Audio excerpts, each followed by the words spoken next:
কথায় কথায় বাংলা ছাড়, দেশটা কি তোর বাপদাদার। 18 কোটি কণ্ঠের এক স্লোগানে জন্ম হয় নতুন বাংলাদেশের। 36শে জুলাই ছাত্র জনতার ঐক্যবদ্ধ চেতনার দাবানলে পতন ঘটে সারা বিশ্বের ফ্যাসিস্টের গডমাদার শেখ হাসিনার।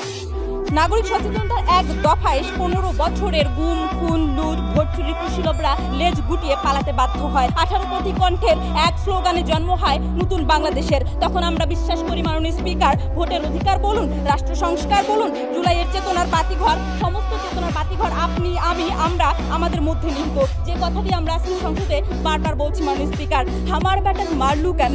মাননীয় স্পিকার, জুলাইয়ের চেতনা যখন থমকে দাঁড়ায়, সন্তান হারা মায়ের আত্মচিৎকারে, বিবিসির অডিও রেকর্ডে যখন ফাঁস প্রমাণ হয় খুনি হাসিনার সরাসরি নির্দেশে বাংলার জমিন রক্তস্নানে সিক্ত হয়েছিল, তখন আমরা তাদের বিচার চাই, ওই ফ্যাসিস্টের বিচার চাই, ওই খুনিদের বিচার চাই। মাননীয় স্পিকার, প্রশ্ন হলো সরকার কিংবা আদালতকে একাই পারবে মাননীয় স্পিকার? না, কখনোই না। এজন্য দরকার আপনার আমার সকলের জুলাই দাবানলের মতো ঐক্যবদ্ধ স্লোগান। আমার ভাই কবরে, খুনি কেন বাহিরে। আজকের এই সংসদে সেই ঐক্যবদ্ধ স্লোগান, ঐক্যবদ্ধ চেতনা, সেই ঐক্যবদ্ধ সচেতনতার কথাই বলছি মাননীয় স্পিকার। জানা হলে আপনি জুলাইয়ের চেতনা বাস্তবায়ন করতে পারবেন না, জানা হলে আপনি ফ্যাসিস্টদের বিচার করতে পারবেন না, জানা হলে আওয়ামী লীগ ছাত্রলীগ সকলকে নিষিদ্ধ করতে পারবেন না। মাননীয় স্পিকার, আপনি অবগত আছেন ফ্যাসিস্ট আমলের 3টি নির্বাচনের কথায়, কিভাবে আপনার আমার সকলের ভোটের অধিকার কেড়ে নেওয়া হয়েছিল।